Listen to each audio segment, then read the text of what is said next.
Good morning and welcome to Sunrise Daily. Today is October 16. I'm Ayo Makinde. Oh yeah, welcome to Sunrise Daily from here. I'm Chamberlain. So good morning to all of you.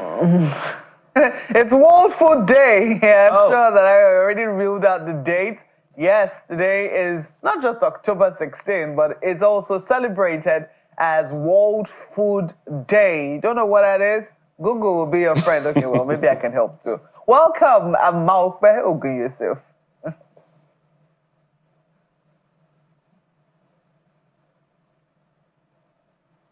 So where are you guys taking us this morning? I understand we're supposed to be taking a trip somewhere at Lekki Conservation Center this morning. Let's see what that is looking like today. Well, now we bring you all these beautiful skylines so you can at least appreciate who and what we have and are in our country, Nigeria. Lekki Conservation Center, everyone. And wait, just so it's clear, this is Lagos. Now you're wondering, wait, how come we have such large expanse of land that is unbuilt? It's called a conservation center for a reason, all right? So it's not supposed to be built. And it's a piece of earth, a piece of our beautiful world that's left in its original state, just somewhere, as Markwe and Chamberlain would say, you can escape to. So if you're looking for a place to escape to that is natural, that is full nature in its full glory and grandeur, Lekki Conservation Center is one such place. Of course, it is surrounded by all those things that you hear about Lekki. It's somewhere around here you find the Dangote refinery. Somewhere around here you find the Lekki Free Trade Zone. But this is what it looks like up close. And if you're looking from far above, I bet some of the people who have gone to Lekki Conservation Center, seen this particular space, didn't know it is this large. Would you have guessed, Chamberlain, Markwe? I have been to the Lekki Conservation Center, and I think we have to thank those who took the initiative to get this piece of land when this area was largely undeveloped, and to say, you know what, we're going to preserve this spot no matter what. We're going to keep it in pristine conditions, just the way it was before, all the developments came. And they're still putting their money where their mouth is, trying to make this area a place, a safe haven, not just for human beings, but also for the wildlife around there. Because if you go to that center, you see a lot of monkeys, a lot of birds, a lot of reptiles, if you like.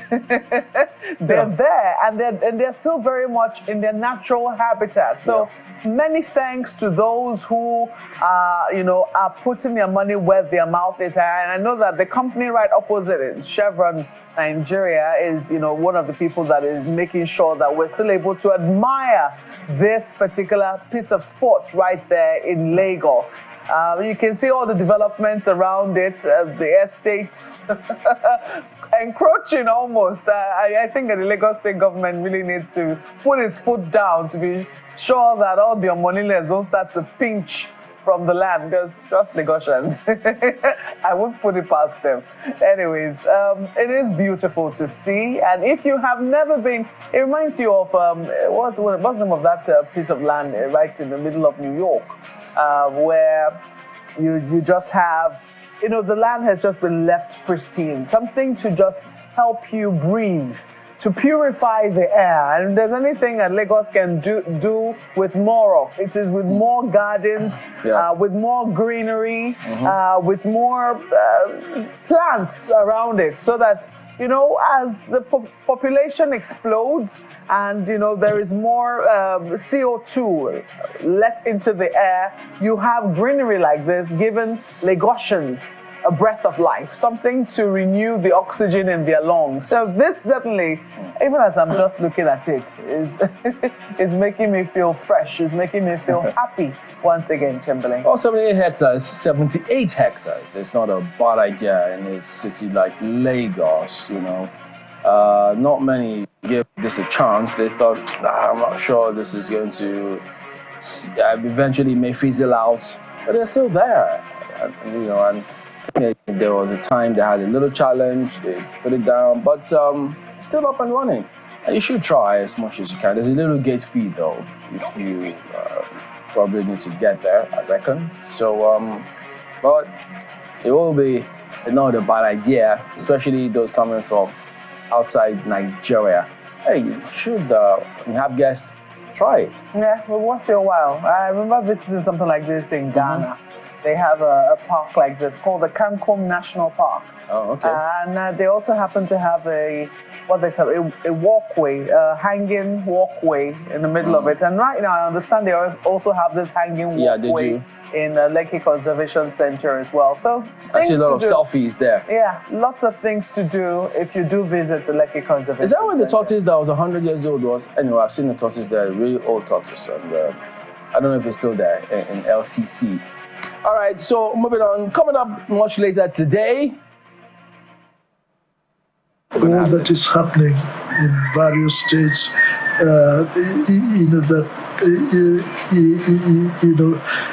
today it make you feel sad. That we say democracy, but it looking as though it is going crazy. Not democracy, but democracy. That is what is happening in Nigeria. But however, let us not give up. Praying, and also making sure you believe in God. Yeah, former head of state, General Yakubu Gowon, speaking there about what is going on these days in different states of the country. Guess what? He also spoke about civil war.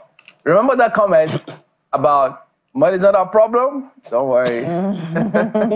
We'll get him to also, he spoke on that matter as well. So we'll have that much later on the program here today. But in the meantime, let's take you through some of the dailies now.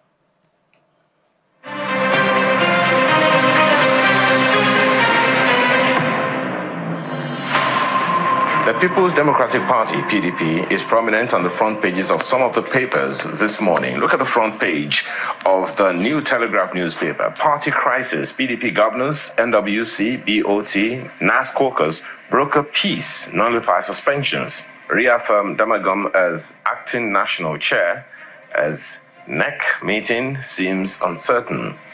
Will resist one party, that's from governors. Find the details on the inside pages. Daily Trust has PDP crisis. Damagum may step down next week. Aggrieved members told to withdraw court cases. Governors ask factional leaders to vacate office, lift suspensions. The details continue on the inside pages of the paper this morning. Daily Independent has PDP governors resolve NWC crisis, reunite feuding factions. Party demands removal of REC ahead Ondo Guba poll. The front page of Blueprint newspaper has anxiety as PDP National Chairman Damagum returns. Ologunagba, Ajibade, others too. October 24 NEC remains unchanged. Governors Forum urges parties to sheath sword, maintain status quo. Will still win Ondo despite leadership crisis. That's from Southwest Chair. And the details of that on the inside pages of the paper. PDP governors resolve NWC crisis. Ask parties to revert to status quo. Amewule-led Rivers Assembly declares pro-Fubara lawmakers' seat vacant. Your seats already declared vacant since December 13. Pro-Fubara lawmakers insist. Details on pages 4 and 5 of the paper this morning. There are other stories in the news today. The Daily Times has UK denies endorsing Igboho's petition on Yoruba Nation. Details on page 2. This Nigeria has grid collapses again. Businesses grounded. TCN says power fully restored. Nigeria shouldn't be experiencing this kind of thing.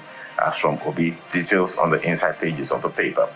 Nigeria News Direct has inflation rate hits 32.70% on petrol price hike after 2-month decline. CPPE urges government action to curb rising prices. The details on page 3 of the paper this morning. The Guardian newspaper has a rather bemoaning headline, World Food Day. Inflation-weary Nigerians begging borrowing for survival. Page 6 has that story, and the infographics on the front page give you an idea what it's all about. Vanguard. On the front page of Vanguard newspaper this morning, it's about the Super Eagles Libyan horror show. Highest authority ordered diversion of flight. That's from the pilot. Says such unexpected diversion can compromise safety as NAS blasts seeks Libyan government's apology. Senate calls for probe, seeks stiffer penalties for Libya. Reps ask FG to summon Libyan ambassador to Nigeria. I'm still in shock, Gowon says. CAF officially puts Nigeria-Libya match on hold. The details of that story you'll find on page 5 of the Vanguard newspaper today. On the front page of Business Day newspaper this morning, it's about petrol price pain turns CNG gain for Nigerian drivers. It's a big story. It continues on the inside pages of the paper. These are some of the papers we have for you this morning.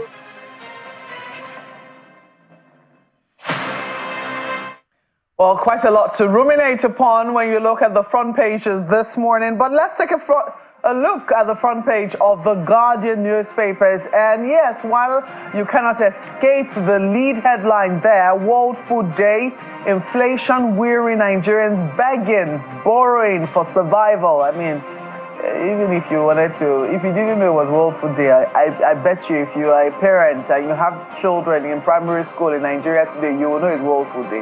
Because they would have told you to bring one type of food or something to school to celebrate World Food Day. I was asked to do that, so I mean... I was celebrating during my break. There was no way I could forget that it was World Food Day, but the story which the front page rather tells is no laughing matter.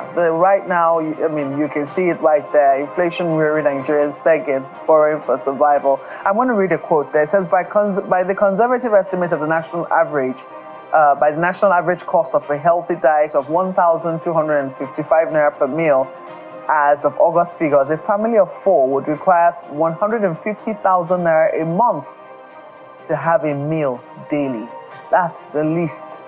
You have to ask, how many people are even earning this? How many families of 4 even earn this 150,000 naira? So big questions right there. But that's not the focus for me. The focus is a small story just right at the bottom of this, which goes to, show just how this could affect another very vulnerable class of people.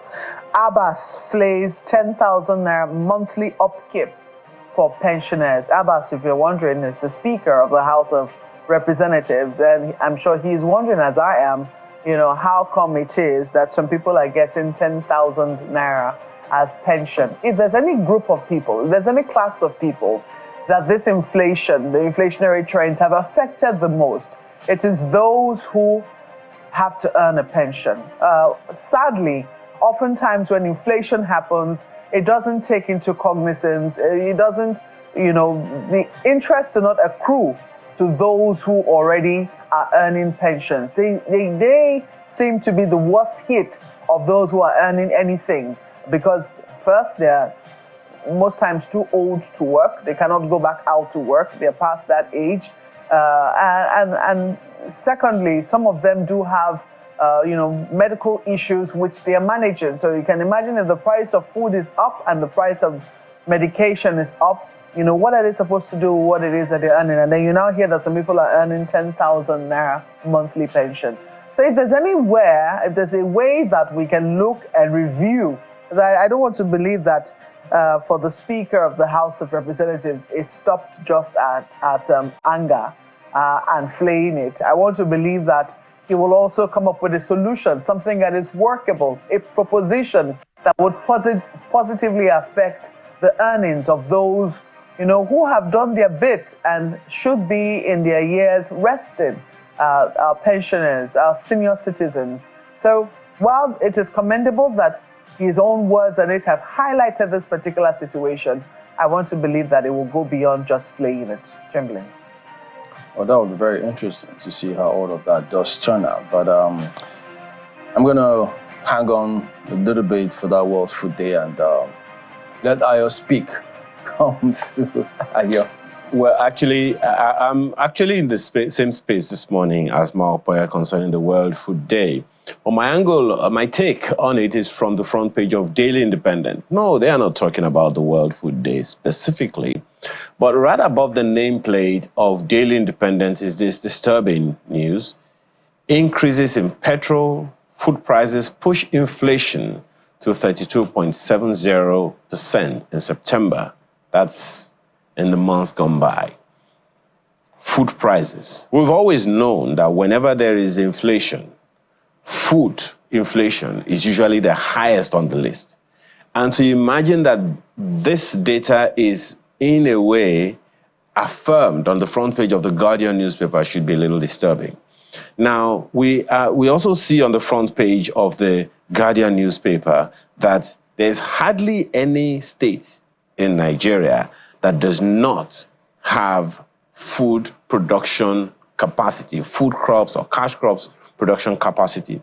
To also hear that 50% of fresh agricultural produce in Nigeria is lost during post-harvest stage raises a lot of questions. I mean, we've been talking about this ingenious idea of the Africa Development Bank with 7 states, including the FCT, for about 2 to 3 years now, if not more. $538 million assigned for special agro-industrial processing zones, almost like they foresaw that we could get to this particular situation.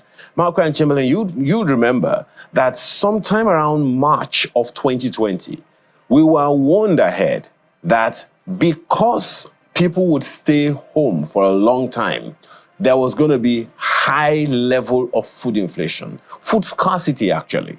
It's going to be a high level of food scarcity because nobody will be able to go to farms and all of that to produce food. Have we in any way inched forward since 2020 in terms of food production? I thought that the loss of post-harvest losses was just something around 30, 40%. So imagine that it's 50%. And on the front page of the Guardian newspaper should give anyone in that value chain serious reason to have sleepless nights, especially because these things, first of all, primarily affect people who can't fend for themselves, such as the people highlighted by Mark earlier, that 10,000 naira minimum is what some pensioners get. 10,000 naira. I'm imagining that there are people this morning listening to us right now whose data, even call credit, is way beyond 10,000 naira. And we could go on and on with this list. So, who is having sleepless nights over this? Are the 7 states that are supposed to have started executing the special agro-industrial processing zones, have they started having sleepless nights?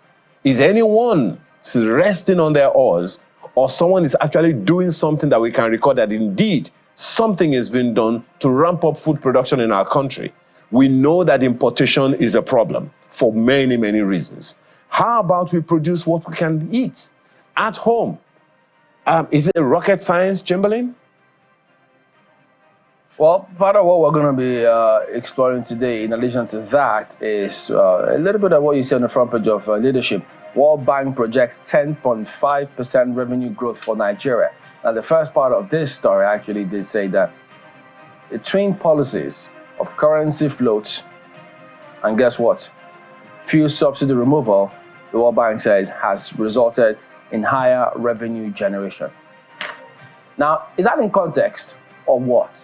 So those narratives are part of what we'll get, and that is someone who is in that sector, in that industry, to speak about those things. So is World Bank encouraging those policies to keep going on? Because many think, wait a minute, are these not the policies that got us to where we are today? Is that not why we are where we are today? So don't worry, just hang on.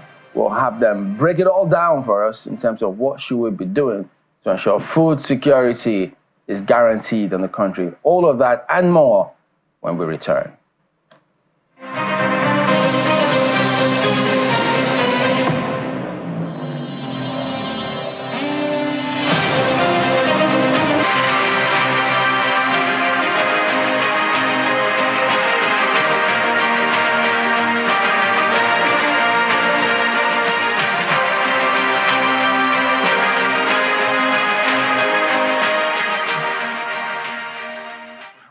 and States Committee on Banking Regulations meets with the Central Bank Governor for an interactive session on policy measures and strategies to address domestic macroeconomic challenges.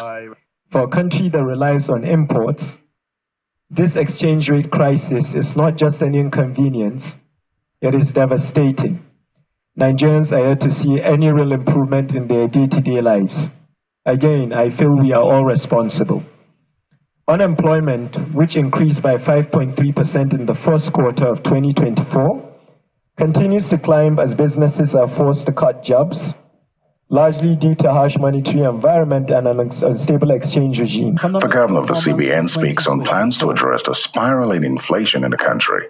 Our focus has been on how to stabilize the economy, restore investor confidence in financial markets, and provide a seamless path to sustainable growth. The country's GDP growth rate, which has been a major concern, is also in focus, as Mr. Cardoso shares what could be some good news. Projections indicate a growth rate of 3.2% and 3.3% for 2024 and 2025 respectively. Although positive, these estimates remain below historical averages, suggesting moderate rather than robust expansion. In the second quarter of 2024, the economy grew by 3.19%, up from 2.51% in the corresponding period of last year, driven largely by non-oil sector. Similarly, the industrial sector has shown remarkable improvement, with its growth rate surging to 3.53% from 0.31%. According to Mr. Cardoso, the foreign exchange reserves have grown significantly to $39.12 billion as at October 11, 2024, from $34.70 billion at the end of June 2024, driven largely by foreign capital inflows, receipts from crude oil-related taxes, and third-party. Terry Ikumi, Channels Television News. Yes, indeed. So we've got Mr. Humphrey Abba here with us. He is a former Minister of Trade and Investment and former Minister of Police Affairs. Good morning. Thank you for coming on today. Good morning, Chamberlain.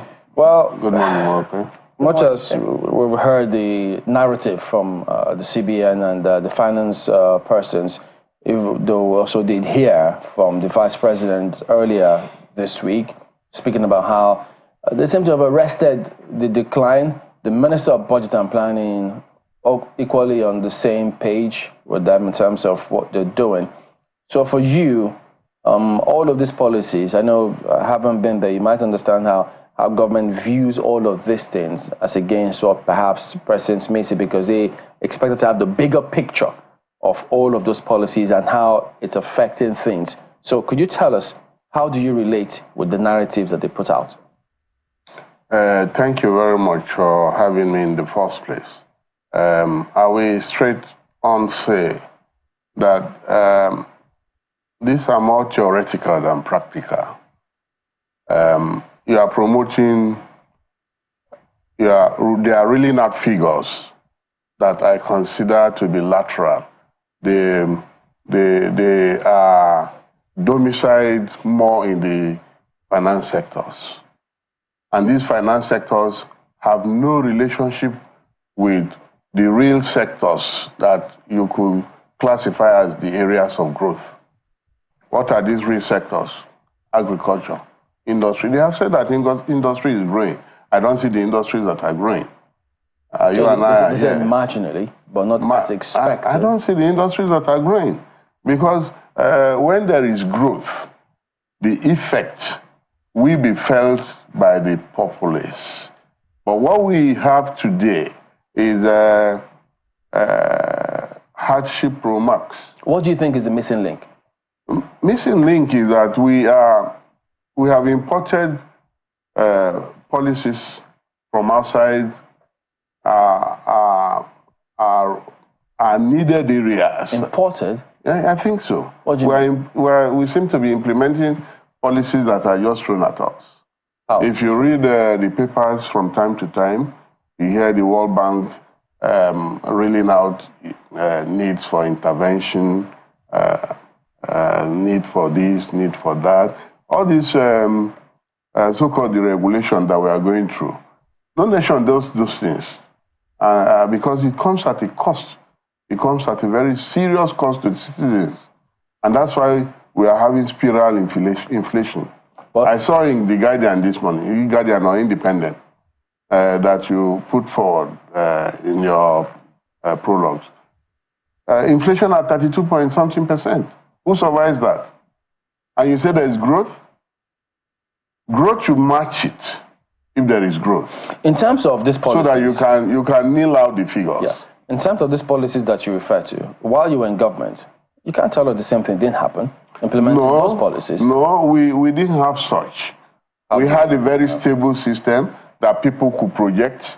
We had a very stable system that you will know. For the entire period that PDP was in government in this country, we had stability in prices. Yeah, but you implemented. We had stability in prices. There was growth in agriculture. No, but you can't claim there was growth in the industrial sector. You can't claim the government did not implement any international development partner policy. No, we didn't have dictations from international development partners. I can tell you that.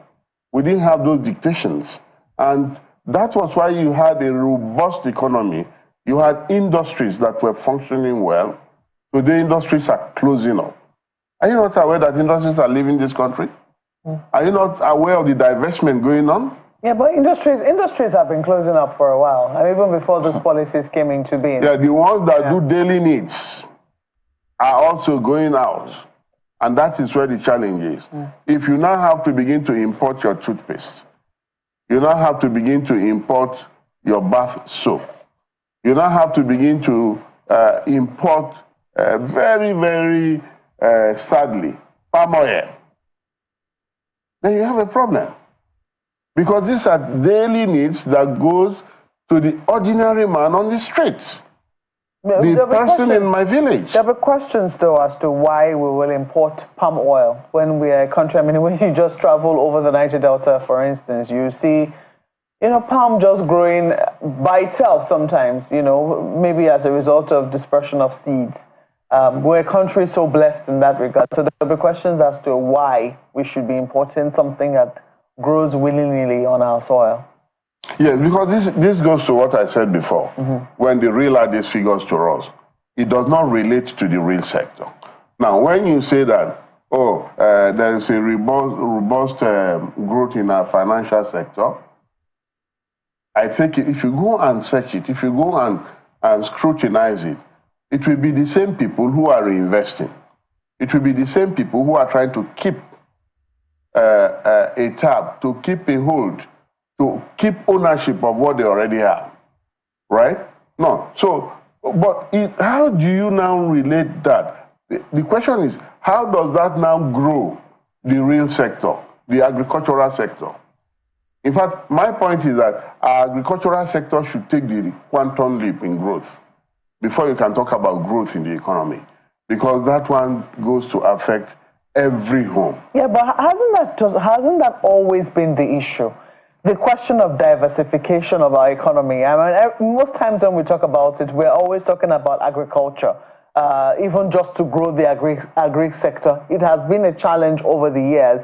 I do remember Madam Ngozi Okonjo-Iweala, while she was Minister of Finance, talking about how they're trying to see, even when Nigeria was growing as much as 6%, 7%, they're trying to see how there could be growth in the real sector, because a lot of that growth was influenced by our earnings from crude oil. It was not really about the generality of the populace, adding to that growth. What exactly, from your own experience and the FEC meetings that you have attended, what would you say has been the obstacle in our way in being able to make that push really happen in agriculture? Number one, most generic is that government is not consciously investing in agriculture, it's not subsidizing agriculture. A lot of governments across the country, across the world. It's not subsidizing or subsidizing enough. They are not subsidizing enough agriculture. There should be major subsidy going into agriculture. And what are these subsidies? I'm not asking that you give handouts to farmers, give them mechanized equipments to grow agriculture. We are still at subsistence level of agriculture. We are still at the rudimental level of agriculture. Get this equipment. The equipments are there. They are worldwide. They are available. Get these equipments and give them to farmers, right? Get harvesters and give to farmers. And before you know it, there will be an increase in tonnage in terms of production. Those in the animal husbandry increase their capacity to multiply what they are doing on the field. Now, we are not doing all of that, and there is no funding. That's the sad part. There is no funding going to this sector currently. Because when you talk about giving the man on the farm agricultural loan that in 6 months he starts to repay, how do you expect him to do that? But there's a bank of agric. Yes. Have you gone to find out how they fund? Are they funding? Are they funding? They should give us their spreadsheets. You are seeing the spreadsheets of the commercial bank. Now we are going into the trillions. Thank God for that. They are making profit. But what is the Bank of Agric doing? In some other, in developed countries, their Bank of Agriculture has about the biggest balance sheets. Well, in terms of some of the things you said, we're just trying to, because we're trying to see what is it that has to be done so that people can feel the impact beyond some of the policies that have just been announced. Because when you were in government too, your government announced policies too that people felt were a little few and far between. Several projects will happen in that time because a simple check will show us the Fadama 3 project was in 2010, your government was in power at that time. Several Nigeria multi-sector crisis recovery project, your government was there at that time. Nigeria commercial agri-development project, your government was there at that time. They were all World Bank projects. Well, now, commercial, permit me to interrupt you here. Commercial agriculture, right? I coordinated part of the events in commercial agriculture, rice production. And that was when you saw the uptick of the increase in domestic farming for rice. And that was replicated in a few other crops.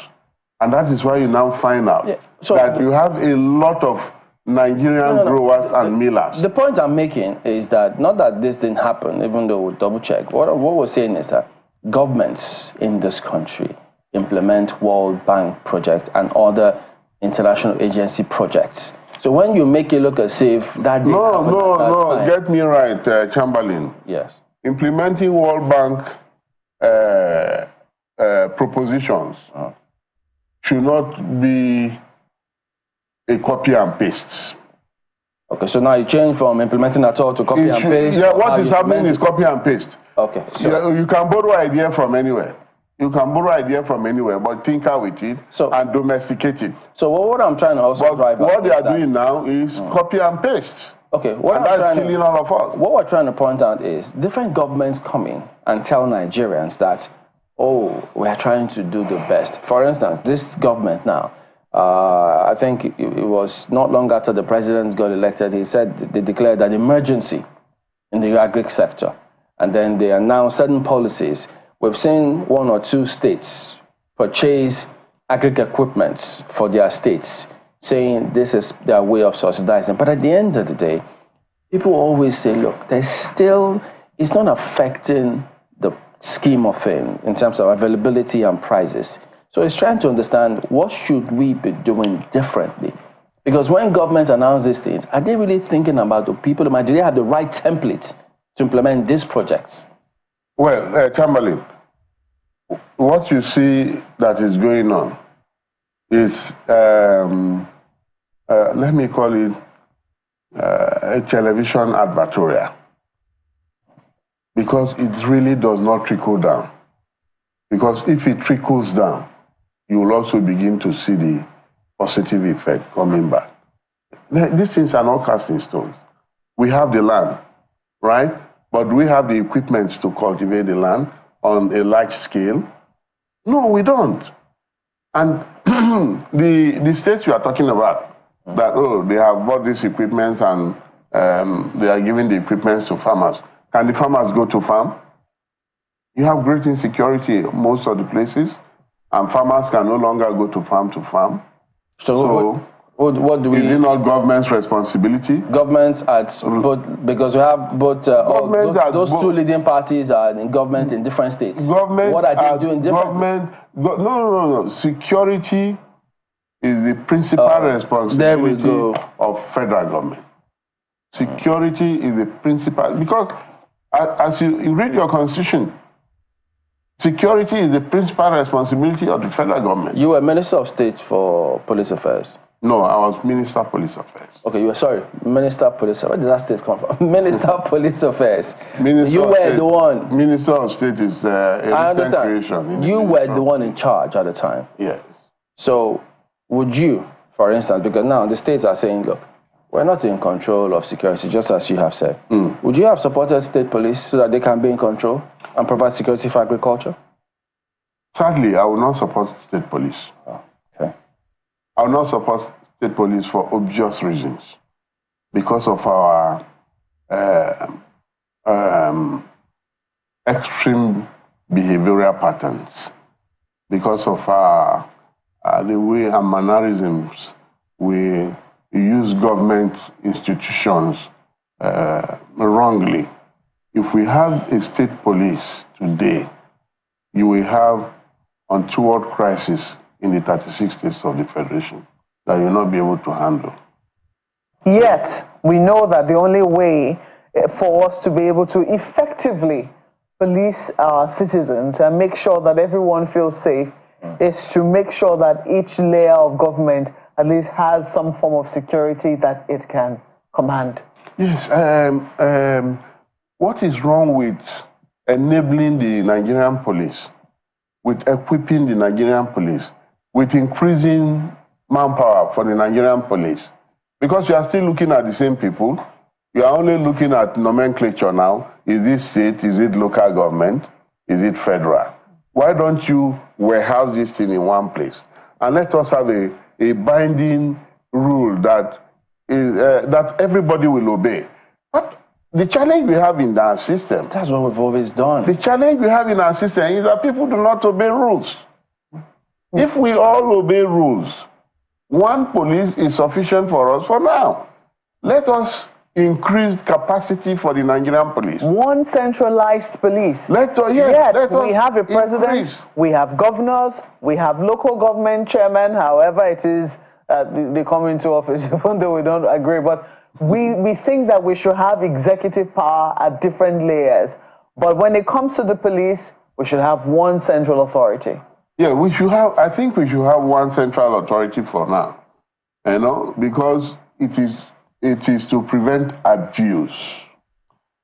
The abuse you will get from decentralizing the police will be very unbearable. But you people already have the police decentralized in your own way, because ministers, governors, you all have police aides that follow you everywhere when you were ministers. That happens, but the people don't have it. So that's why you can comfortably say, Chamberlain, you see, get what I'm advocating. Get what I'm politicians who are the ones enjoying every perks. Get what I'm advocating. What are you advocating? It's not just for the politicians. What I'm advocating is that we should increase manpower for the police. We've always done that. The police is grossly understaffed, and they are grossly ill-equipped. The police is ill-equipped. So you look at it, if you are going around, I don't know, I'm sure you have policemen at your facility here. Do they have a vehicle attached to them? They take commercial transport to come here. You're sure about that? Where in the world do you do that? I don't know. I'm trying to understand what you mean. No, what I'm saying is that we should increase equipments and facilities for police to work. We have a very capable police force. No, our security have all they need here in the office. Oh, yeah, in your office. Yeah, that's any security that comes here, the point I'm making, Chamberlain, is that we should increase manpower for the police force. We should increase equipment for the police force. We should increase welfare for the police force. My apologies, I hate to jump in at this, but what if people, I mean, is that really the issue or the solution? Because the crux of this matter is, when they say there's vacancy in the police, it is you politicians that will send lists to those places. It's your cronies that will enter into those places. And so when they get in there, they feel nobody can do anything to me because my godfather is there. Those are the issues. No. So no matter what you give to them, they still feel, no, you can't do anything. That's why they behave, some of them behave the way they do. No, you see, that happens. I regret to disagree with you, honestly. How? I regret to disagree with you. Can you do a search and find out in the last 10 years how many police people have been enlisted? Are you telling us that politicians don't submit lists of those to be employed in the police force? You see, maybe some people do, but no, I'm not aware. Maybe some people do. Yeah, people might be doing that, but I cannot come here and say, oh, I know of it. You know, because I remember that when we recruited people for Course 1 in Woodale, they had a competitive test. It was done very transparently, and I think the police still has a machinery for achieving that. But you are even looking at the officer cadre. We have a lot of steps downward, the rank and file, who do the daily job. So we need to increase manpower enormously for the police.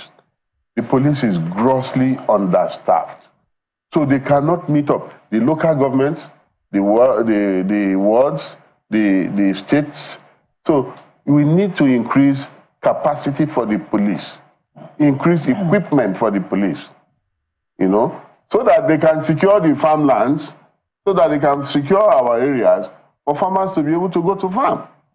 As it is now, can you do agriculture really? Those who are doing it are doing it. But let's quickly, excuse me, take the conversation to Lagos, because I know Ayo has questions for you. Thank you, Malcolm.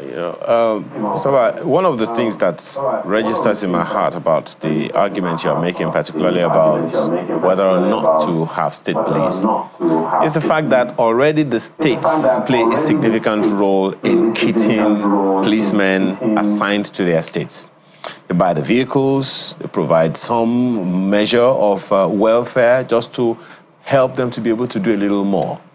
Now, significant chunks of budget is assigned by states to keep their policemen so that they can be able to do better. Even at that, we still hear, some people say that the DPOs in the states are saying, in the various states are saying, look, we don't have enough. So whatever it is that we can get from here and there, these are the things that we use. We don't have fuel for our vehicles, even though the states they're in particular states, their budgets are very, very limited. Not just the personnel now, but even the resources available to them. If the states were to take charge of these expenses, don't you think it'll be, legitimately, legally, constitutionally, don't you think it'll be a relief and then we'll be able to have better access to security? That is easier said than done, Ayo. You see, the policing comes with a lot of cost. Policing comes with a lot of cost because these are officers who are supposed to be extremely mobile. They are supposed to be extremely mobile with high-tech equipment for crime detection and prevention. And when states say they fund police, I appreciate the contribution they make thus far, but I think they can do a lot more better, and they can do it by pulling resources together at the center for now. Because the idea of state police, to me, will, on the long run, take us back to the 50s and 60s.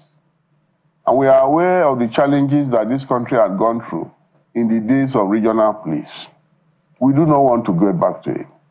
The altercations will be, the abuses and altercations, will be enormous. They will be creating a new frontier of challenges for security management. And I think it's better we run a streamlined, if we can run this streamlined process of the police being at the center and it being properly used and managed, and it being properly equipped. The first thing is equipping the police.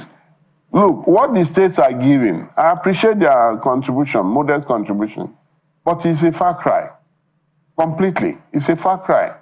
You need to know that if you have 10 or 50 DPOs, for instance, in a particular state, you have 50 divisional police stations in a particular state. Go and check it, cross-check it. You're a pressman, go around and find out how many of them have functional vehicles that can run throughout their divisions. But just as you said, then, for the day, for each day. But Mr. Abba, just as you said, the resources, the shortcomings that they have is because even the states are not beholden. They don't have to fund the police. But as you very well know, the resources coming from the federal government is not enough to take care of all of the police stations or police facilities all over the country. 774 local governments were supposed to have at least one person heading the police force there. But I don't think, just as you have said, the resources are very short. If the states took that on, with some significant measures to curtail excesses, you don't think it is something that can be done? You know, in the time past, Ayo, they had a joint meeting at the center. I'm aware of that. They had a joint meeting at the center where the governors and had a meeting with government at the center, and they had a central pool where they contributed a particular percentage of their budget to funding the police. And this budget was used in buying equipment and things and strengthening the police force. It was regrettably the activities of some of our governors that collapsed that process. And I am aware that there is a law now for police equipment funds where companies make contributions and all of that. But I think we can do more. Security is a major cost head all over the world. Go and look at budgets of countries. You will know that we are not spending anything near it yet. I think that our budget should devote between 10 to 15% to issues of our security, especially with the police force, because that is the arm that relates to civil obedience. That is the arm that deals with civil issues. That is the group you see on a daily basis. So equipping them and getting them to be on the go when they are needed is very essential. Okay. Well, go to most police stations. You will find out that the states are not true. You know, we are not getting enough support for them. Let's put in more support. It is not what we advertise on the pages of newspaper or on television, but let us see it on ground play out. That these states are actually funding and supporting the police. It's not enough to say give us state police. Running a police force is not it's not a child's play. Well, absolutely, it's that is highly capital intensive. Yeah, it's highly capital intensive. Yes, one other thing that was mentioned earlier in your conversation with Chamberlain is the recruitment process. Not once, not twice have we had this back and forth between the Police Service Commission and the Nigeria Police. And the police is saying, on the one hand, the kind of people that are selected to come work for us, they are largely unqualified. Some of them do not belong there. And meanwhile, the PSC is saying, look, our job is to recruit, your job is to train them and the rest of them. From what you know, from your experience as, having operated with the police system in the country, what really is the issue here, particularly concerning the recruitment process? You said we don't have enough policemen, granted, but what's the problem with recruiting more people? What's the problem with the process of communication? Why do we occasionally have that altercation between the Police Service Commission and the Nigeria Police? In every human management, you have challenges of differences. But I think that has been largely resolved by the Police Act. That has been largely resolved, and the law is very clear now and unambiguous as to who has powers to recruit. The long absence of constant recruitment and training over the years. Remember that we went through a process that was not particularly, that wasn't democratic. And for the entirety of that period, the police force was not getting the deserved attention. You find out that our police colleges, police training institutions did not witness required expansions throughout those days. So you will, it's a backlog. It's a long backlog that needs to be catered for. Okay. You retire, for instance, in the civil service, people retire on a yearly basis. That's what happens to the police. People grow and retire on a yearly basis. But we had no replacement over years, 20, 30 years. We had no replacement. We had no refilling commensurate to the increase in population. So that had created a gap. So the issue of recruitment that you are talking about has been resolved by the Police Act. Well, let's hope that is true. But one other thing, just one last quick one. Also talking about security, is food security. I know Chamberlain also mentioned that earlier, and you were trying to speak to it one way or the other. But the issue of food production is something that the states themselves can handle. Back in time, we had a situation where we called certain states. We knew certain states for certain food crops and all of that. We don't seem to have that now. Do you think that the governors are up to date on the realities on their hands? Today is World Food Day, and we are still talking about high food inflation. Do you think do you see a role for them to play to jumpstart this particular process? So we're not talking about food scarcity or food unavailability within the shortest possible time. I see a role, for all governments at all levels to play in terms of food production. Not just governors, local government councils, governors, the federal government. I tried to allude to that earlier by talking about the intervention we had during our days in commercial agriculture, growing commercial agriculture using the Bank of Industry, and all of that. So the governors, the local governments, the federal government can do a lot by investing in equipment for large-scale agricultural production. There's no magic to it. Large-scale agricultural production. There is a foreign company that came in at that time that under review in 2007, 2008, and they went to a nearby state, Nasarawa. I think today they are about the largest producers of rice in Nigeria. They have very big rice farms that is mechanically driven, from planting to harvest to milling. Everything is automated. So if we can have more of that replicated across the country for other crops, for daily need crops, honestly, we will be reducing this tension about food security. All right. Because our major problem now is food security. And to help that, we must have security for farmers to go to farm. All right, we need to anchor at that point, and thank you very much indeed for coming on this morning. Mr. Humphrey Abba, former Minister of Police Affairs, and also is in the Interior Ministry, as a matter of fact. Thank you for coming on. Thank you, Shamalin. Thank you, Mogwe. All right, Business Morning on Sunrise, it comes up now.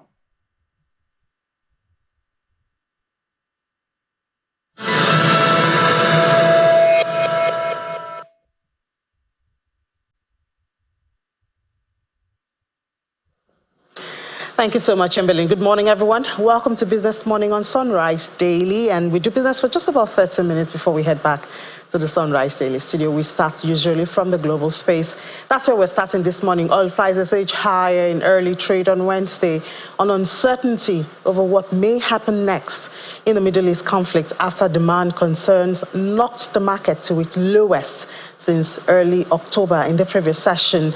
keeping our eyes on the numbers this morning, we see Brent rose 14 cents, that's about 0.2% to $74.39 a barrel, while U.S. West Texas Intermediate crude futures added 19 cents, that's about 0.3% to $70.77. Oil prices tumbled more than 4% to a near two-week low on Tuesday because of weaker demand outlook, and after a media report said that Israel would not strike Iranian nuclear and oil sites, and that eased fears of supply disruption. So there you have the numbers right there, 0.2%.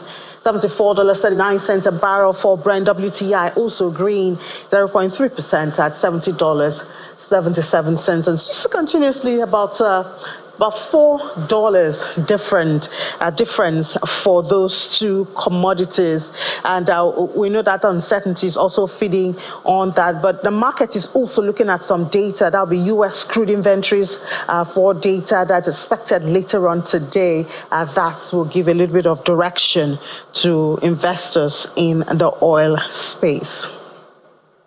And from there, we look at the Naira. Yesterday, there was no CBN intervention in the Naira, and that showed huge drop is what we saw. Can you imagine on an NFM that the market went from 1,552 Naira 92 kobo, which is what the Naira opened with, but closed at 1,658 Naira 97 kobo. More than 108 Naira is what was lost yesterday. You know, kind of makes, I don't know, the value of the Naira artificial. That's a 6.83% loss in one trading session. Well, the inverse was the case for NAFEX, even though we do know that this is where we capture the reality when it comes to Nigeria's Naira, the value of the Naira. And then, of course, CBN is expected to intervene perhaps before the close of today. Yesterday, after 2 consecutive months of decline, Nigeria's headline inflation rate came out, and it shows that it's back on trending upwards. And according to that latest report by the National Bureau of Statistics, the rate rose by 0.55%. That's month on month. So headline inflation in the country is now 32.7%. It was 32.15% in August. And this was largely driven by higher costs of transportation and food prices following the hike in petrol prices. I know that's a reality for all of us, announced last month by the Nigerian National Petroleum Company Limited. So there you have it. Food inflation at 37.52%, headline at 32.15%, food inflation at 37.52%. Core inflation we see at 27%. Core inflation is outside food and transport. Then urban inflation, of course, in the urban area, and then the rural area. So I wonder if this is for a short time, perhaps just the adjustment to the new PMS price, which of course we know the impact spreads everywhere, or if we are back on the trending side of inflation in Nigeria. But of course, time will tell. The coming months will tell us about that.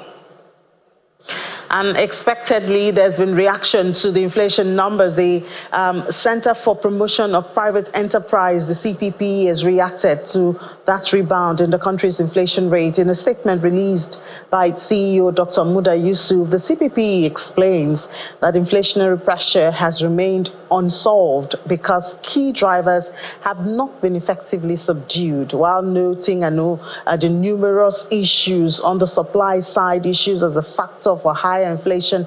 Dr. Yusuf recommends that the government needs to urgently fix issues relating to power, logistics, and forex, as well as food security, in order to put it under control. Now, while that's still our reality, the other issue in the news is that the chairman of the Presidential Fiscal Policy and Tax Reform Committee, Mr. Taiwo Oyedele, has called for a shift in the tax burden from the poorest citizens to the wealthier individuals as part of efforts to increase government's revenue.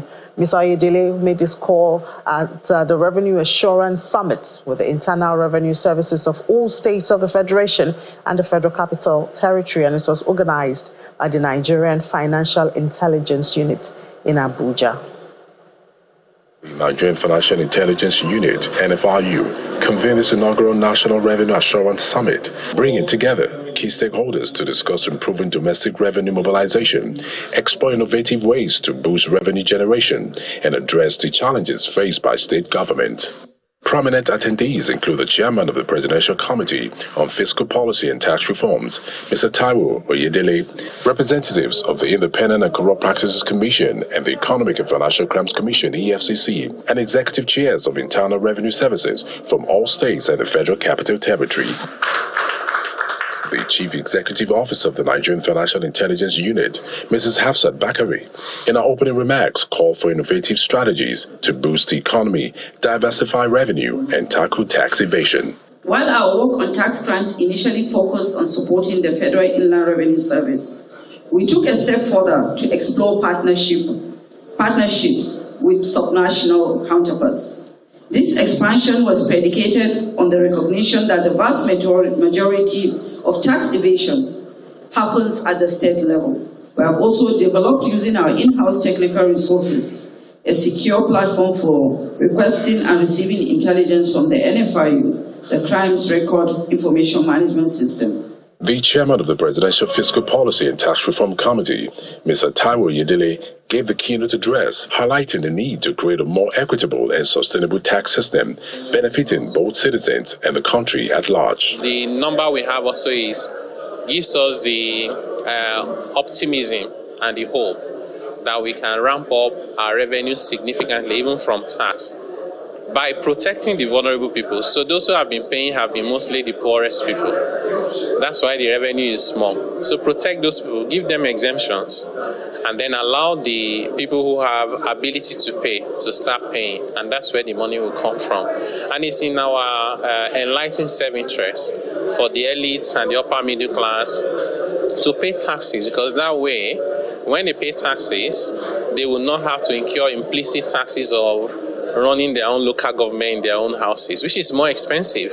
The summit provides a platform for frank discussions and is expected to contribute significantly to improving Nigeria's revenue base and promote economic growth.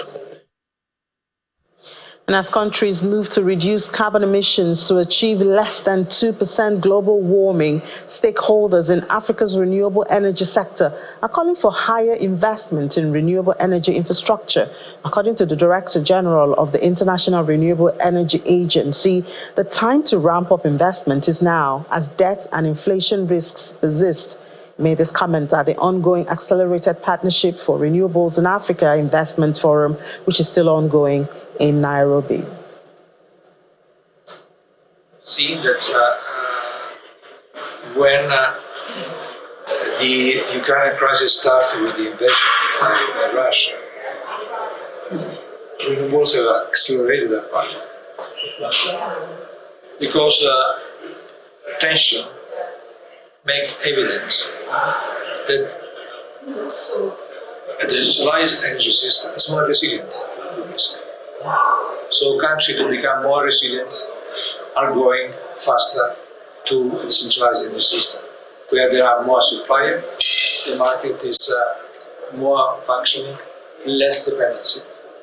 So the global tension reduces naturally the capacity to invest, because of money will go to fund the countries instead of funding the economy.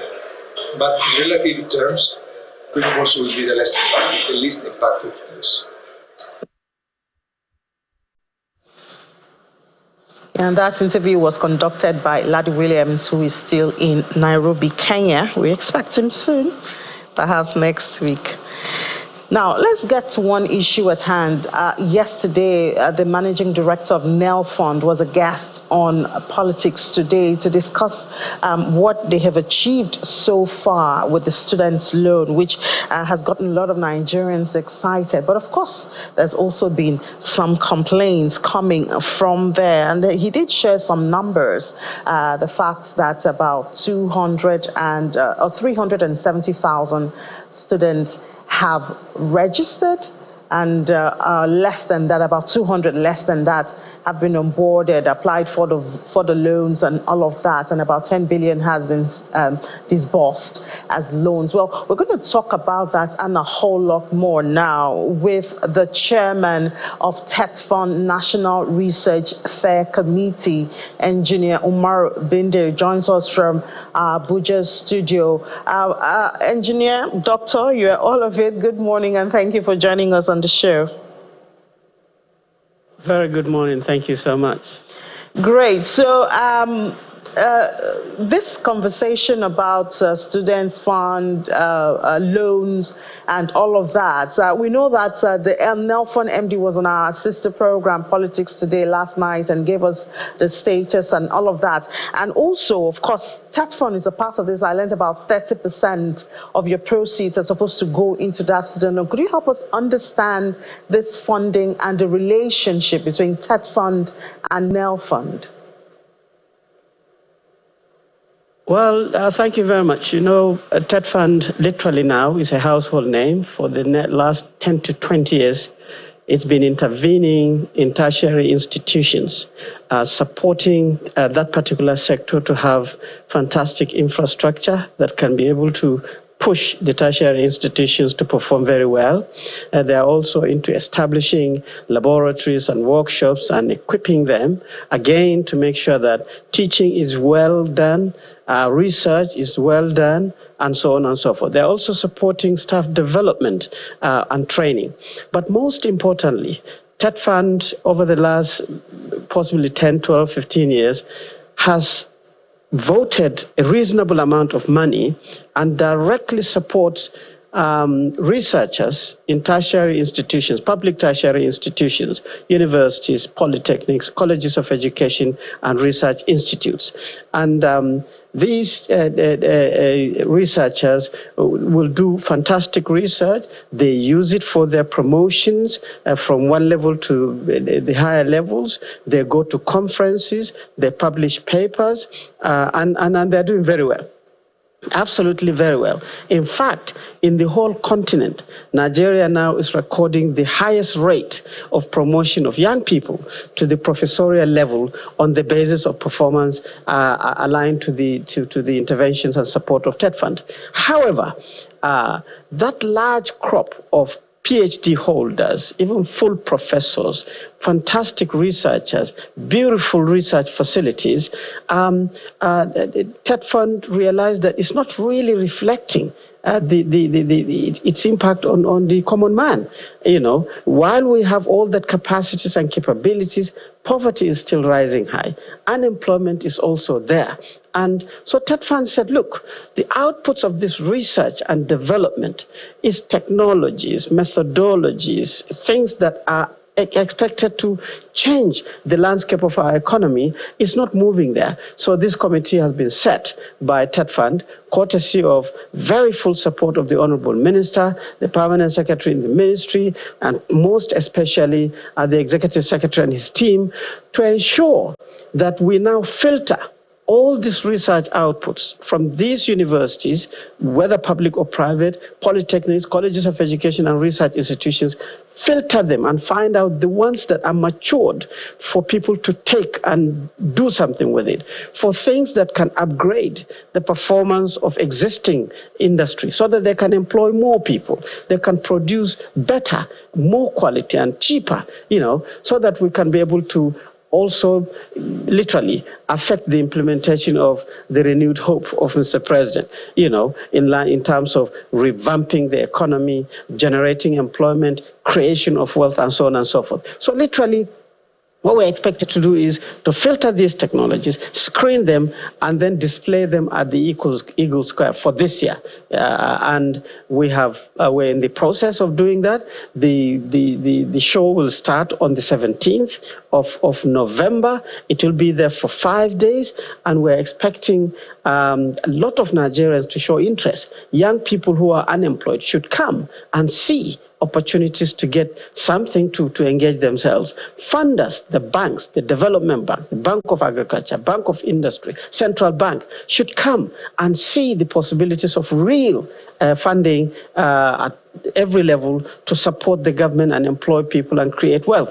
We are expecting, businesses under the MAN, NASI, NASIMA, and all the other organizations to come and see things that actually can raise the numbers of their people and also the performance of their companies. And we're expecting even non-governmental organizations, the National Council of Women's Societies, all these NGOs and so on and so forth, to come and see the possibilities of this linkage between research and then our people. So literally, it's a corner for Nigeria to say that, look, produce technology, use your own technology, employ yourselves, create wealth and jobs so that we can be able to see the light at the end of the tunnel.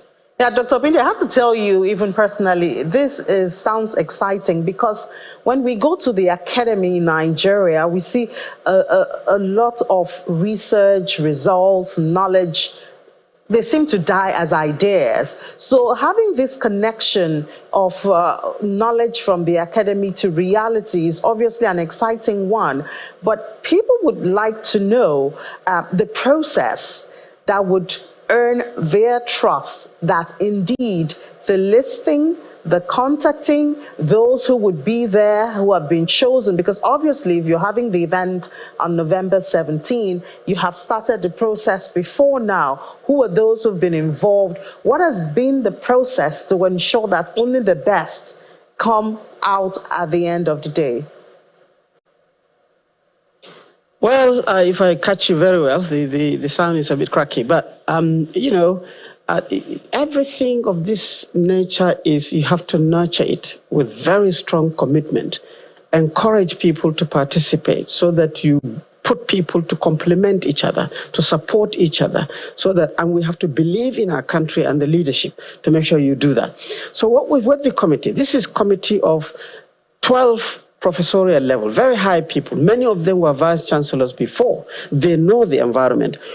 All the memberships of this committee are actually people who have done research over their career completely. They know what we're talking about. Unfortunately, in our country, this knowledge resource, these capacities that we have, we're not mining it very, very well. I can honestly tell you for free that if you go to any first-generation university, Ahmadu Bello University, University of Ibadan, and so on and so forth, and you ask them within the 10-year period, for the last 10-year period, show me the number of papers or reports, conference presentations, journal publications that you have done over these years, it probably will fill a lecture theater. But if you ask the question, out of all this knowledge, how much of it is helping our farmers to produce better? How much of it is encouraging dairy farming in Nigeria? How much of it is making young people manufacture equipment to power small-scale farms, like was being discussed? Then you start getting questions. This connection is the difference between industrialized countries and developing countries. And this is what TETFUND deliberately wants to crack and create that linkage. That value of death, we have to build the bridge. So this is a maiden activity. It is not going to stop this year. We hope that possibly if we continue this commitment, if we continue this professional treatment, in the next 5 years, we will also create a function like the Guangzhou when you go to China. We want to see Ghanaians coming to Nigeria to acquire technology, software for their hospitals, software for their education system, equipment for their agriculture, medicine for their hospitals, and so on and so forth. We want to see Cameroonians rushing and waiting for the Nigerian annual research fair to come and gather things to take to their country. We want to see Europeans coming here to invest, but not to bring their technology from their home countries. They will find standard technology in Nigeria so that they can use it, make money, but Nigerians also will make money. We want to see our professors to become also people who are comfortable. They're driving nice cars. They're living in fantastic houses, courtesy of the transfer of their technology to industry, and they're getting royalties. So the way to do this is not easy, but the way it is doable, and it's doable easily. We can make it look easy.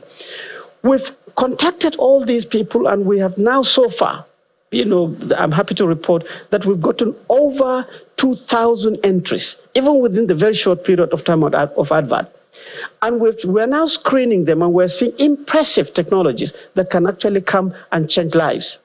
We've encouraged the intellectual property community, the Registry of Patent and Trade Industrial Design, the Registry of Trademark, the Copyright Commission, NOTAB, all of them to come and deliver their own assistance to people who want to protect their technology so that when they transfer, they can get the benefit. We've spoken to the industrial sector to come so that they can be able to see opportunities to create more industry for Nigeria from the small, medium, and so on. We've invited SMEDAN to come and see how they can build capacity, arrange for all this feasibility, and so on and so forth. We're talking to NDE to come and see how do they generate those employments to these young graduates, non-graduates, using Nigerian technology. So literally, this is a turning point. This is not new. Expos are not new in Nigeria. We see Ministry of Science and Technology doing week-long expos. We see Raw Materials Research and Development doing their annual. NOTAP is doing their annual. Every university where they have convocation, there is there. Professional organizations like Society of Engineers, lawyers, architects, and so on, they do exhibitions. But those exhibitions have not, I'm sorry to say, realized the objective of showcasing technology. This is a different one, to say that it is the master of all expos, to make sure that what you display actually turns out to be a reality, also to raise the value and the confidence and level of respect for our country. So this is the ingredients of it. When people will come, it is free to enter, it is free to display your products, but you have to register. We have a portal. We want to start doing things formally, not this market way of doing things, open market way of doing things. You have to fill a form, and that form has the formal institutions form and the informal institutions forms. What I mean by that is the universities, polytechnics, and so on are formal, but then you have these young people, and you see them on TikTok and Facebook. They're creating things that are fantastic, useful, including up to even drones. There too, they can fill the form and then come and showcase that. I heard the former Minister of Police Affairs talking about revamping the police force. Nigerian inventors, they've invented and even built and tested drones. Drones alone, you can use that to totally transform the work of the police force and the road safety, and so on and so forth. So literally, it is going to be there. Everybody is invited. They can come. It's free. And it is going to be Eagle Square from 17th of November to 22nd. And we will all be there, and we will create a fantastic environment. We've even invited the Innovate. If you're going on the airport road, you'll see Innovate. Fantastic facility that demonstrates from the beginning to the end of the evolution of technology. They too, they will be there to serve as a catalyst, as a showcase that it is happening in Nigeria and it can happen better. So where do they get this form? How do they get the form? Sorry? The form. How can that be accessed? Form. If you type NRF for National Research Fund TETFUND.gov.org, or one of them anyway. So it's nrf.tetfund.gov.org.gov. I think it's gov before org or something like that. But these two, you can retry it, and then it will open the portal. You will see the forms free of charge. You click, and then you can fill it and click submit. And then all of it. You can even upload your videos. You can upload your pictures onto that to showcase that it's real. You can even speak to it and then upload all that. So once you get to that portal, it opens. You'll see instantly what you see are the two forms. Instantly. It's very simple. You click open, the one that is relevant to you, the form will come up, and then you will fill the things. It's very simple, and then you upload whatever you want. It's very simple. You click submit, and we will get it. It will be among the bits and pieces that we already have, and we can screen it, and we can keep you in touch so that you know if your technology is selected or it is not. So what are the incentives for investors? We hear the incentive for, the innovators themselves, either from the academy or from the informal as you've described them. What about for the investors that you have invited? What's the incentive for them to come? It's cracking. If you can repeat it, sorry about that. I was asking what you think can attract the investors to also be part of this program, apart from the innovators who obviously want funding for their innovations to grow. What about the investors? What's there to attract them? Well, you see, in other climes, when you announce this and you say that, look, we're creating an ecosystem or an environment where you can see technology that can improve your performance, that can make your manufacturing easy, that can ensure that you make more money, people will run to it, even if you don't ask anything. That is enough investment, attraction or motivation. In other climes, when you say young people who are unemployed, you are screaming and crying all over the place of unemployment. Public system cannot absorb all of you. You have to do something. You have to walk your way through it. And then somebody says, hey, come and see the solar systems that you can be able to provide electricity in homes in rural areas. You will be taught how to manufacture it, how to put it together, even how to market it. You will make money, and the inventor also will make money. I think people should run to it so that they can be able to get the benefits. But specifically because we know, just like you asked, anytime you come up with this kind of initiative, people will start think it is the government that is doing it, and they will do the government a favor to come and participate. We have to change that too. We have to transform our thinking in line with the expectation of our leaders and to put our country to the highest level. So the benefit to the investors, you have your money you want to invest, you can come, you will get all the information about the inventions, how they work, how they can fit with new or existing industry, and there will be lawyers, intellectual property specialists, business managing specialists there that will give you free information so that you can be able to start discussing on how you can work together. That should be an attraction for the private sector. For the inventors to bring, the attraction for them is that don't patent or perfect your technology and sit with it at home. It's not going to, it is a liability. It's not going to help you. So you come and you can be able to get people to take it up, and then you can have benefits, and you can get money and personality and everything. So this is the ecosystem of partnership, and I hope Nigerians will take it. All right, thank you so much, Dr. Umar Obinde. You're engineer, you're a doctor. As you said, intellectuals fill that committee, chairman of TETFUND National Research Fair Committee, and we wish you the best in your outing. Thank you so much. It's a pleasure. All right, just a couple of numbers from the close of trade yesterday before we head back to Sunrise Daily. The market retained the green color, the positive sentiment, and the all-share index was up 0.33%. About 197 billion was added to the market cap, and it's still thanks to Aradel. Aradel's movement or addition to the market is still bringing some glow right there. So 197 billion was added there. We look at the activity chart and we see it's mostly green deals. 9,650. The sectors, banking was down yesterday. It was because of FBN Holdings anyway.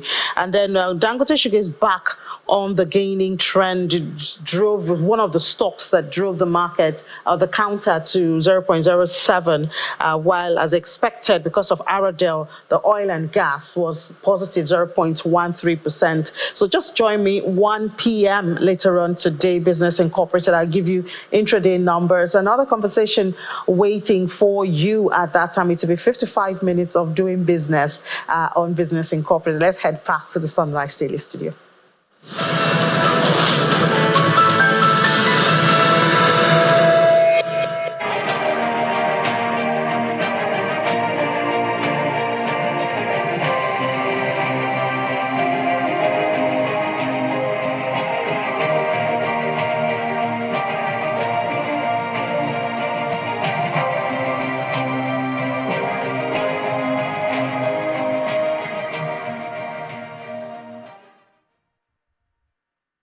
don't think I would have done anything differently. Okay? Every effort was made to make sure that, honestly, situation does not generate into, say, a breakaway. But it was the threat of that breakaway that really, in the end, after all the effort that was done in order not to allow things to go that bad. And as a result of that, one, as I've said, I have no choice. But I was, then the head of state, and as far as I'm concerned, the country remained one. And yes, we had a lot of problem that probably brought about the situation for the part of the country to say they want to break away. But remember all the problems that happened from January 15, 1966, and then the intervening period, all the commotion that we had, and then come after the first coup, then the second coup, which I think the press called revenge, coup, etc., and then all the unfortunate crisis that happened in Nigeria in May, June, July, then later on October, and the killings, and certainly things that the sort of thing that we saw in the Congo, and the things that I've said, I pray to God should never happen in Nigeria. Well, there you have it, General Gowon, on the occasion of his it's actually commemorating his 90th. Wow. So it's going to be a week-long event, and we'll bring you more on that one. But when we caught up with him, he also did speak. Remember that narrative about whether or not money was a problem, which has been attributed to him for a long time. Here's what he had to say about it. We had a lot of money. At least during the Civil War, we made sure that we do not destroy any of the infrastructure or facilities. Anything that was done, you can rest assured, not by the military, because I told them that we will need most of this infrastructure, so we must not touch or destroy them. So the oil infrastructure, certainly we did whatever we can to move any control or damage to in those areas. So he basically eventually told us, look, I didn't say that. So people just quote him out of context, and so he tried to explain what he was trying to achieve at that time. But there are several other issues which he spoke about, democracy, how certain things going on in the country appear to be democracy, and he just thought something needs to change. But he said at the end of the day, he said he didn't say that. He said, look, it's one of those statements that will be people. It has taken on a life of its own, and he can say he didn't sooner. Exactly, because it's one of those ones that when you say, they say something about when you say something often enough, if you repeat a lie often enough, it becomes the truth. I think that's what that statement has become. Yeah. He can say it. He didn't say that. As far as people are concerned, he said it. Well, there you go. And he also did say about the Civil War, look, he might not have done he wouldn't have done anything differently. So a lot of narrative there, but we'll look out and bring you a lot more on that particular one. But speaking about the economy, we do have Prince David Iweta joining us now virtually. He's the Vice President of NASIMA. Good morning, and thank you for joining us on the program today. Well, I did highlight some part of the World Bank rep's perspective on some of the policies that the government are implementing. Particularly, he spoke about the petrol subsidy and floating of the currency. So you have also picked up on that one in particularly those two, and then see how we could put it in the scheme of things on a broader perspective in terms of the impact those policies are having. You also have heard the narratives of several other government officials about what they're doing about the economy. So talk to us, the NESG perspective, I beg your pardon, their views on the grounds of NESG. Do those policies, those narratives from the World Bank sit well with you? Well, thank you very much, Chamberlain. I want to differ completely from the position of the World Bank when they said that Nigeria should sustain the reforms of subsidy removal and unification of the Nigerian Naira single exchange rate. I think that pronouncement by the President of the Federal Republic of Nigeria in his inaugural speech, it was a statement, it was a speech, it was a pronouncement and not a policy. And so for the World Bank to be holding on that is a policy that should be sustained as a reform for a period of 10, 15 years that would make Nigeria to become a driver in the sub-Saharan Africa is a thing I think was not properly posited. I would rather consider the World Bank coming with a more concrete suggestion or solution to, as a recommendation to the government of Nigeria, such that the economy will have a focus as to what the effect of the pronouncement or the removal of subsidy from petrol, which is a common factor which everyone in this economy rely upon for their day-to-day movement, for their source of power, and other microeconomic activities. I think that should be. So we lost you momentarily, but if you can hear me now. Now, when countries, including ours, go to some of these institutions for facilities, how much wiggle room do you think we have to implement the kind of policies we would want to with those facilities we get without necessarily appearing to thump it on their face that yeah, we may not necessarily stick with your terms and conditions?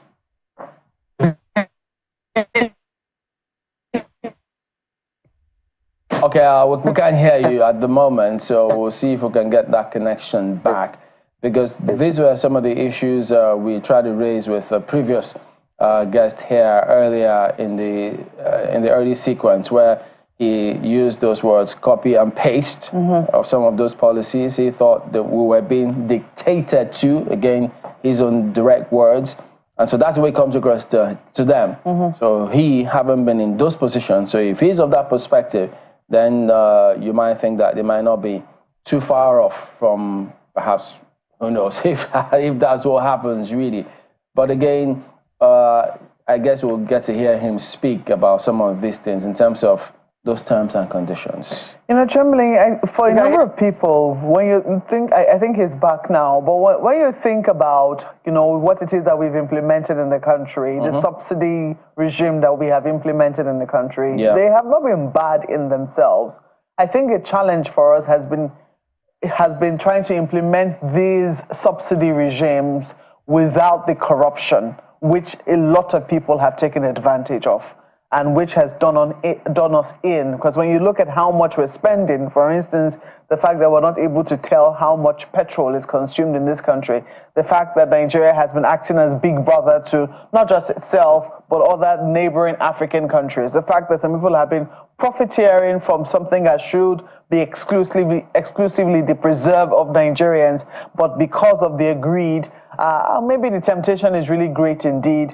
Those things are finding their way out of the country, putting all of us in dire straits. There'll be big questions as to whether it was something that was sustainable on the long run. Because if you're subsidizing, say, 200 million people, it's certainly different from subsidizing, say, 500 million people.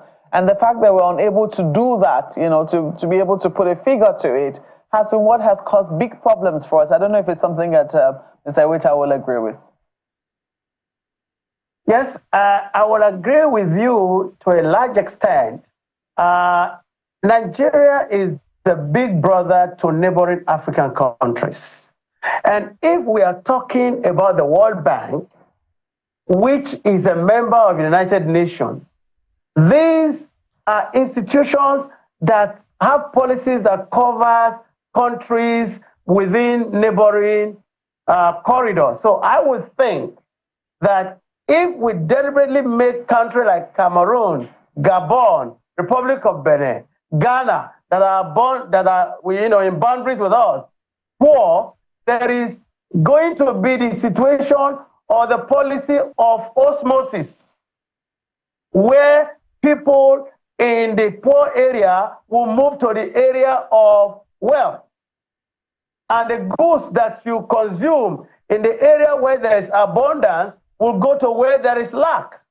So there should be a kind of broad policy by the World Bank, who is suggesting that Nigeria alone should create a policy that will, over 15 years, if sustained, will make them to be the driving force in the sub-Saharan Africa. And I think we need to create a deliberate policy that the World Bank, IMF, and its associates should propound, that will have a long-term investment program that would be put even behind the private sector that have the capacity to drive projects profitably. If they want to do the one that has social connotation, yes. Let me just ask you this, because could it be that, because I mean, we'll have people who have thought implementing those policies the way we did was a challenge. Now, the policies ordinarily may not be that bad, but how we went about it appears to be where there's a challenge. So could it also be then that perhaps the World Bank thinks maybe haven't crossed the Rubicon, haven't implemented those policies? Number, are we supposed to backtrack on the subsidy or the flotation of the Naira, for instance? So could it be that they mean, well, since you've done this, sustain it for a while, so that if there's consistency, persons who may be looking into your economy to invest and take certain or several other economic decisions may see that consistency and find it a reason to invest. What about that perspective? Could that be another narrative that we should consider? I want to disagree on that angle. You cannot sustain poverty. You cannot sustain suffering.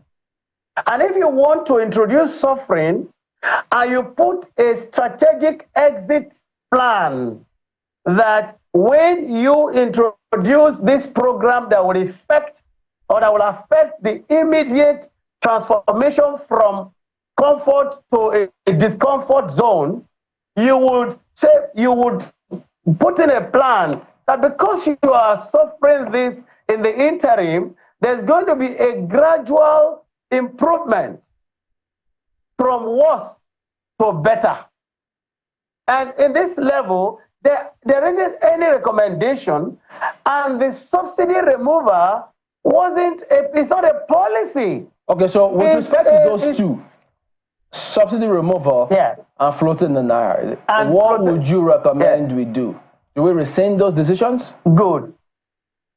Fine. Now, if the government, by the World Bank in their recommendation for 10 to 15 years, inject sufficient capital, for example, for you to get Nigeria to be in a point of getting subsidy removed, you must invest adequately in production of refined petroleum products locally.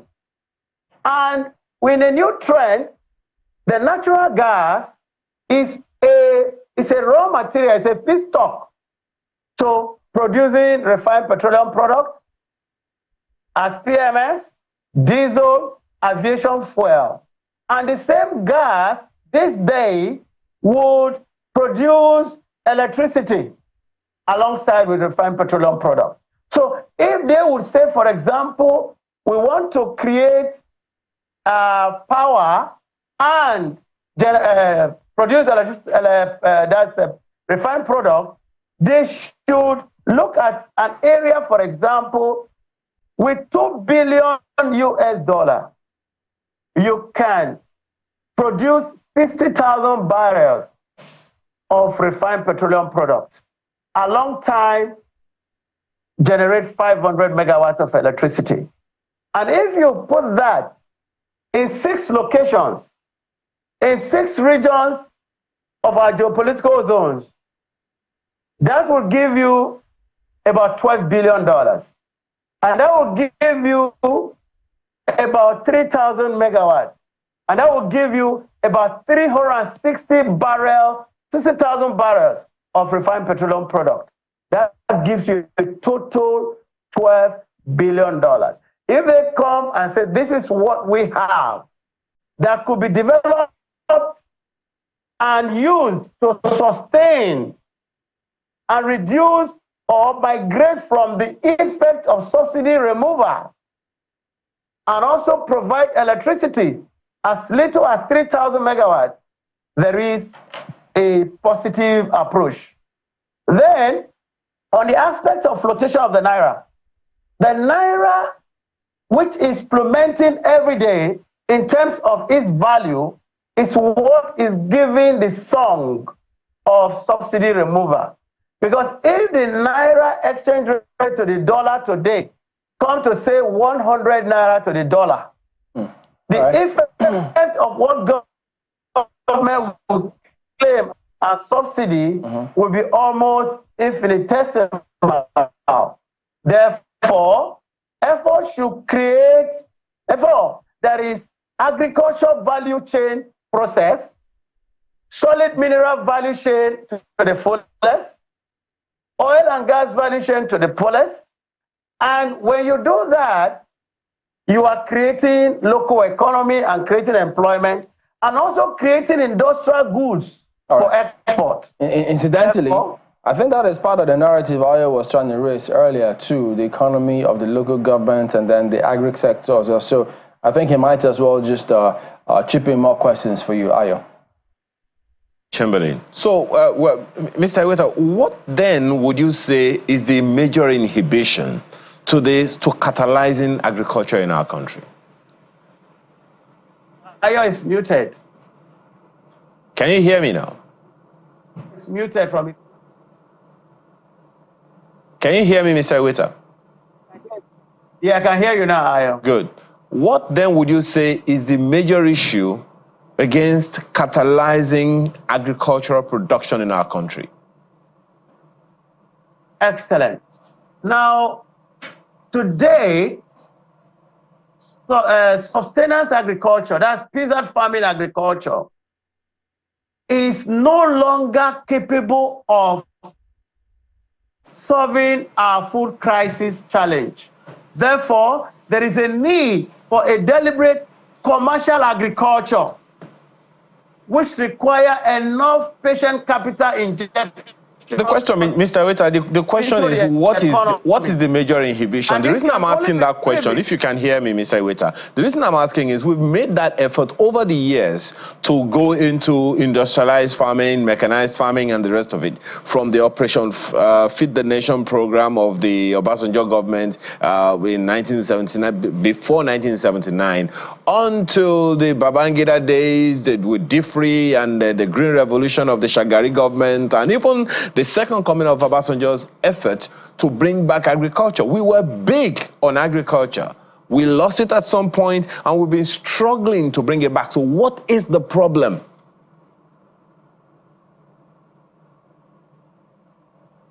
Good. Now, agricultural activity has migrated from those government previous agricultural policies to commercial agriculture at the moment. All that you mentioned and enumerated were not commercial agriculture. So today, if you want to ensure commercial agriculture is the way to go, as big as small as Argentina. Argentina produces food that feeds about 600 to 700 million people in the world. Brazil produces food that feeds about 600 to 800 million people in the world. Now, the peasant farming is for local production and also for domestic consumption. But for industrial agriculture, for example, the problem why there is constant increase of price of egg is because the price of maize and soya is not stable. And you cannot use the peasant farming. I was hoping that we'd corn get and a soya. specific response from you on that issue, Mr. Weta.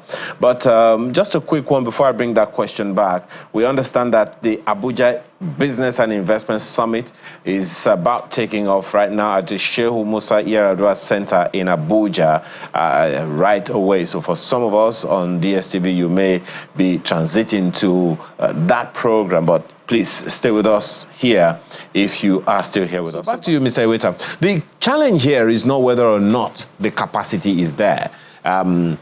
Chamberlain was raising with the earlier guest we had, the former Minister Abba, that look, even during the government, when he was in government, there were many food programs, and I am pretty sure that those, particularly from the federal government level, they were not peasant farming. Even now, as I also mentioned to him earlier, we've been talking about the special agro-industrial processing zones now for about 3 to 4 years, and it will seem like it's a difficult thing to take off. And these are programs that are not funded by Nigeria. They're taken through some facilities from outside of the shores of Nigeria. So what would you say is the inhibition to agriculture, to commercial or industrial agriculture in our country? That's the question that I'm asking.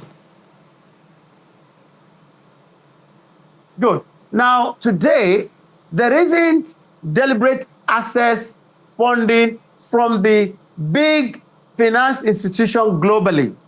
Only recently, the African Development Bank is trying to create something that will look like industrial agriculture, but it's not industrial agriculture, but integrated agriculture, because the quantum of funding being injected, particularly across the 8 states, which is, so, you know, in the first phase of the special agro-industrial processing zone, SAPZs, of about 338 million United States dollar is going to be spread to act only as catalyst for agricultural activities.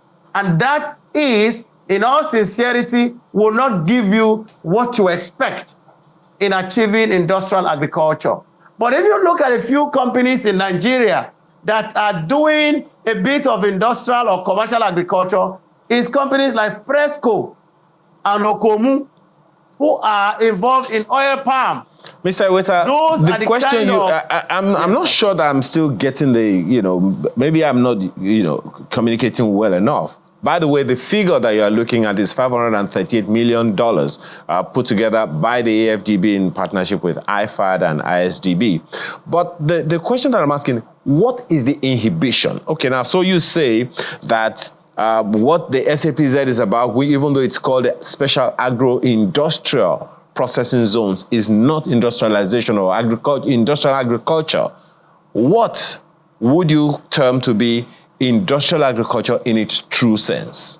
And what's the inhibition to taking off? Now, when we talk about industrial agriculture, as you can find in countries like Brazil, China, India, and even in Japan, in fish farming, you talk in millions of tons per. Even in America, they are very, very big. You deploy big equipment like John Deere equipment, KSNIH. Those are what you call industrial agriculture. The one we use with these tractors, they are no commercial agriculture. So there is not yet a placement of the large ticket funding required to forming or to engage in commercial agriculture. And that is not a thing you can talk about. You need to talk about 150,000 hectares, 200,000 hectares. If you go to Ukraine, that farm grain, you will know what it is by commercial agriculture. Ukraine is at war, but yes, they are still feeding a large portion of the economy of the nation, of nation across board. So we should look at commercial agriculture in its true sense, and not when you're doing 2 hectares, 5 hectares, or 20 hectares, or 100 hectares. Those are not commercial agriculture. All right, Prince, we'd like to thank you for coming on at this point in time. Prince David Iweta, National Vice President of NASEMA. Thank you for your time today on the program. It's my pleasure. Thank you. Okay, so there you go. That is the show today. We do thank you all for watching. We'll see you again next time. I'm Chamberlain, so goodbye. Thank you. I'm Maokwe Ogun Yusuf. Have a great day. I'm Ayo Makinde. Have a beautiful one.